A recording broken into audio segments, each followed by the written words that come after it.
Today I'm making a very tasty vegetarian dish, Methi Matar Malai. My channel all about easy to follow, easy to implement, ingredients always displayed on the right and highlighted for each cooking step. If you like my channel, please do not forget to subscribe, share and like. So come follow along and cook with me. First I'm going to fry the methi. Here I have 200 grams of methi that I have washed and cut and 1 tablespoon of butter. Now I'm going to add the butter. Wait for the butter to melt before adding the methi. Now I will add the methi. We will roast the methi for about 3 to 4 minutes. What this helps to do is this helps get the bitter taste that's there with the methi out. So just for 3-4 minutes till this methi gets nicely roasted. It's been 4 minutes and our methi is nicely roasted now. So now what we will do is we will set this aside and then we will start making our gravy. So go ahead and set the methi aside. Now we will fry all of these and make a smooth paste from these ingredients. For that we need 2 tablespoons of oil, 1 black cardamom and 2 green chilies, 2 medium onions, 300 grams roughly chopped, 1.5 inches of roughly chopped ginger, 4 to 5 garlic cloves roughly chopped, and about 10 to 12 cashews that I have soaked in water. I'm adding the oil. Wait for the oil to be heated up before adding the black cardamoms and the green chilies. The oil is now hot, so I will add the black cardamoms and the green chilies and fry this for 30 to 40 seconds. I will now add the roughly chopped onions and we will fry this till the onions become translucent. So it takes about 4 to 5 minutes. We do not need to completely make the onions light brown for the recipe. It's been 4 minutes and as you can see the onions have now become translucent. So I will add the chopped ginger and also add the chopped garlic, and I will also add the cashews that I had kept soaked in water, and we will fry all of this for another 2 to 3 minutes. It's been 3 minutes and our mixture is now done. The next what we will do is we will transfer this to a blender, and once it cools down we will make this into a smooth paste. However, before transferring to a blender, please take out the black cardamom and also the green chilies, because what this will do is it will distort the color of the gravy and make it very brown, but we want that to be more whitish or creamish in color. Now we are going to start making our masala. For that we need 3 tablespoons of oil. These are all the whole spices.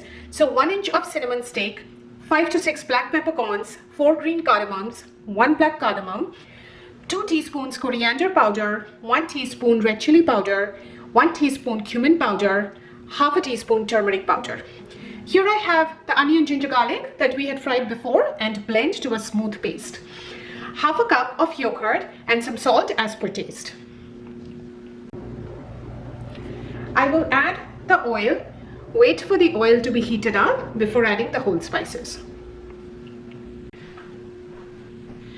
The oil is now hot, so I will add all our whole spices, the cinnamon stick, black peppercorns, green cardamoms and the black cardamom, and we are going to fry this for 30 to 40 seconds till we get a nice aroma from the whole spices. Now I will add all our dry powdered spices. So the coriander powder, chili powder, the cumin powder, the turmeric powder, and we will fry this for just about a minute and with stirring continuously, and make sure you lower the flame because the spices can get burnt very quickly. So just for a minute. Now I will add the paste, the onion, ginger, garlic paste,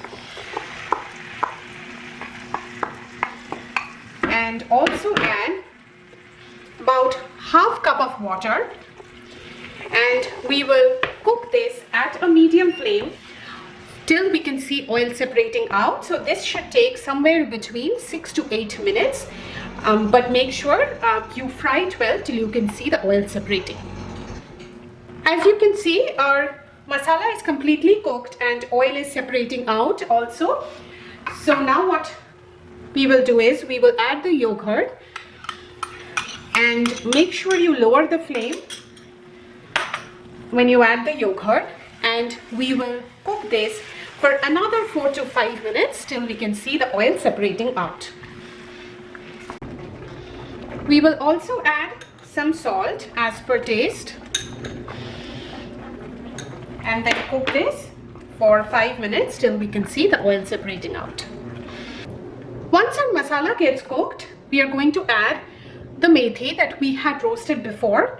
1 cup of peas. Here I'm using frozen peas. If you're using fresh peas, then you can blanch that before as well. 1 cup of milk, 1 teaspoon of kasuri methi, and 1/4 cup of cream. If you have fresh malai, then please do use that. It's been 5 minutes and you can see the oil is nicely separating out. So our yogurt also is completely cooked. Now I will add the roasted methi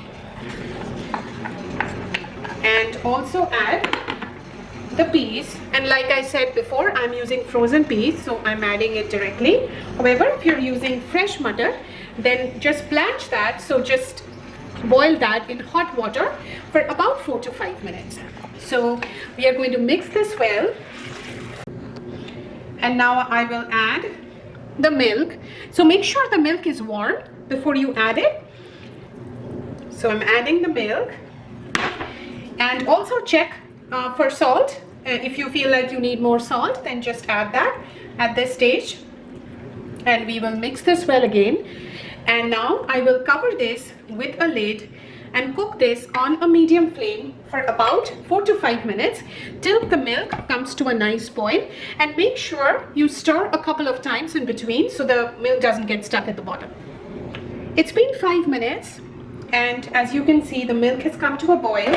So now we will add the kasuri methi. So just crush this and add. Also add the cream and mix this well for about a minute. Our Methi Matar Malai is now completely ready. It's a great, tasty, nutritious recipe. So please do try it and let me know how it works out for you. And thank you so very much for watching my channel.